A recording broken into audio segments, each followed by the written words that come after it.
سامعین اکرام، آپ نے کل کی ویڈیو میں یہ بیان سماعت کیا ہوگا کہ آخر میں حضرت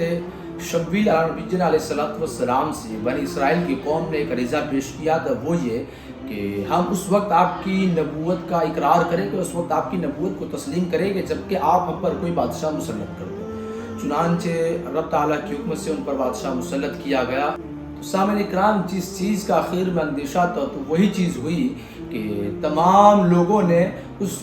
جنگ کو، اس جہاد کو ترک کر کے آخر میں صرف 313 لوگ تیار رہے جہاد کے لیے۔ سامعین اکرام، یہاں بتایا گیا کہ بنی اسرائیل کی قوم پر جو بادشاہ مقرر کیے گئے تو وہ بادشاہ کیسے منتخب ہوئے، تو سماعت فرمائے کہ حضرت شمویل نبی علیہ السلام کو رب تعالیٰ کی جانب سے ایک عصا عطا کیا گیا، یعنی کہ من جانب اللہ حضرت شمویل کو عصا عطا کیا گیا، اور بیان کیا گیا کہ جس شخص کی بنی اسرائیل کی قوم میں جس شخص کی قد و قامت اس عصے کے برابر ہوگی تو اسے بادشاہ بنایا جائے گا اور وہ بادشاہت کے لائق ہوگا۔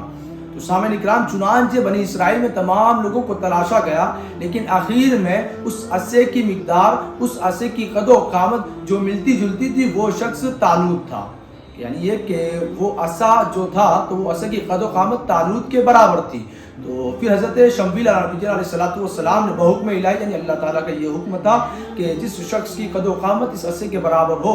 تو اسے بادشاہ بنا دیا جائے۔ تو چنانچہ حضرت شمویل نے رب تعالیٰ کے حکم سے اس کو، یعنی کہ طالوت کو بادشاہ بنا دیا گیا اور کہا کہ آج سے تم بنی اسرائیل کی قوم کے بادشاہ ہو، آج سے تم بنی اسرائیل کی قوم کے بادشاہ ہو۔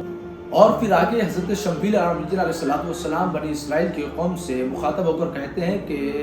تمہاری طرف اللہ تعالیٰ نے ایک بادشاہ مقرر کیا ہے جسے طالوت کہا جاتا ہے، یعنی جس چیز کی تم لوگوں نے خواہش کی تھی کہ بادشاہ مقرر کیا جائے تاکہ اللہ کی راہ میں جہاد کرے، تو چنانچہ ویسا ہی ہوا کہ اللہ تعالیٰ کی طرف سے من جانب اللہ تم پر طالوت نامی بادشاہ مقرر کیا گیا ہے۔ تو سامعین اکرام، اس وقت بنی اسرائیل کے بڑے بڑے سرداروں نے یہ اعتراض کیا کہ نبوت جو ہے وہ لاوی بن یعقوب کے خاندان سے چلی آتی ہے اور سلطنت جو ہے وہ یہود بن یعقوب کے خاندان سے چلی آتی ہے، اور جو کہ یہ جو بادشاہ مسلط کیا گیا طالوت نامی تو وہ ان دونوں میں سے کوئی بھی نہیں ہے، یعنی یہ کہ نہ ہی یہ نبوت کے خاندان میں سے ہے، نہ ہی یہ سلطنت کے خاندان میں سے ہے، اور نہ ہی یہ کچھ مال لے کر آئے ہیں، یعنی یہ کہ جو بادشاہ حضرت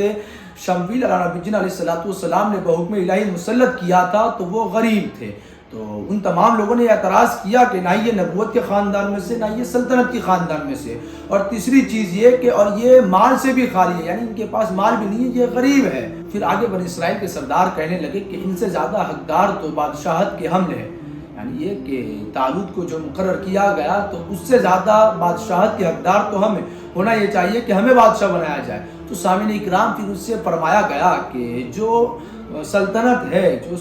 ہے، جو حاکم بیٹھتا ہے اپنے مملکت پر، تو اس کے لیے یہ ضروری نہیں کہ وراثت میں سے ہی ہو، یعنی یہ کہ ایسا نہیں کہ وہ نبوت کے خاندان ہی میں سے ہو یا سلطنت کے خاندان ہی میں سے ہو، یعنی یہ کہ کوئی حاکم کا بیٹا حاکم بنے ایسا کوئی ضروری نہیں اور کوئی فیکٹ نہیں ہے ایسا، تو انہیں یہ بتایا گیا۔ اور پھر آگے رب تعالیٰ فرماتا ہے کہ انہیں، یعنی یہ کہ طالوت کو تم پر اس لیے مسلط کیا گیا کہ بنی اسرائیل کے زمانے میں، یعنی جب وہ دور تھا تو اس دور میں بنی اسرائیل کے تمام لوگوں میں، تمام افراد میں سب سے زیادہ جو علم والا تھا اور سب سے زیادہ جو جسم والا تھا، وہ جسم میں طاقت و توانائی رکھنے والا تھا تو وہ طالوت نامی شخص تھا، یعنی وہ بہت ہٹے کٹے تھے۔ جو طالوت نامی جو شخص تھے جو بادشاہ بنے تو وہ بہت ہٹے کٹے تھے اور توانائی کافی تھی، اللہ تعالیٰ نے انہیں کافی توانائی دی تھی، تو جو کہ سب سے زیادہ علم رکھتے تھے بنی اسرائیل میں، اور جسم والے بھی تھے، کیونکہ ایک حاکم کے لیے یہ ضروری ہے کہ وہ علم رکھے، کیونکہ علم ہی کے ذریعے وہ تمام لوگوں کے درمیان فیصلہ کر سکتا ہے۔ سامعین اکرام، پھر آگے رب تعالیٰ ارشاد فرماتا ہے کہ اللہ جسے چاہے اسے اپنا ملک عطا فرماتا ہے۔ تو سامعین اکرام، بالآخر یہ کہ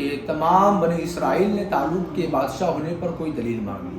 یعنی یہ کہ اگر آپ کوئی بادشاہ ہیں تو آپ کوئی دلیل پیش کریں تب جا کے ہم آپ کی بادشاہت کو مانیں گے، قبول کریں گے۔ تو حضرت شمویل نبی علیہ السلام نے بحکم الہی بنی اسرائیل کو کہا کہ تمہارے پاس وہ تابوت آئے کہ جس کے اندر تمہارے رب کی طرف سے تمہارے دل کا سکون ہے، تمہارے دل کا سکون، تمہارے دل کی تسکین ہے، تو سامعین کرام یہ جو تابوت تھا تو اس تابوت کے اندر حضرت موسیٰ علیہ نبی جن علیہ السلام اور حضرت ہارون علیہ نبی جن علیہ السلام کے تبرکات موجود تھے، اور رب تعالیٰ نے یہ تابوت حضرت آدم علیہ نبی جن علیہ السلام کو دیا تھا، اور اس تابوت کے اندر تمام انبیاء کرام کی تصویریں موجود تھی، تمام انبیاء کرام کے مکانات کی تصویریں موجود تھی۔ تو سامعین کرام حضرت آدم علیہ نبی جن علیہ السلام کے بعد یہ تابوت نسل در نسل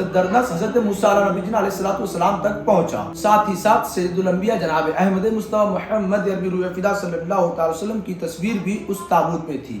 اور سامعین کرام پھر پیارے آقا علیہ السلام کے مکان کی تصویر ایک سرخ یاقوت میں تھی کہ جس میں پیارے آقا علیہ السلام قیام کی حالت میں نماز کے دوران ہیں، یعنی کہ آپ صلی اللہ تعالی وسلم نماز کے دوران قیام کی حالت میں ہیں اور آپ کے ارد صحابہ کرام کا ہجوم لگا ہوا ہے۔ جب یہ تابوت حضرت موسیٰ علیہ نبی جن علیہ السلام تک پہنچا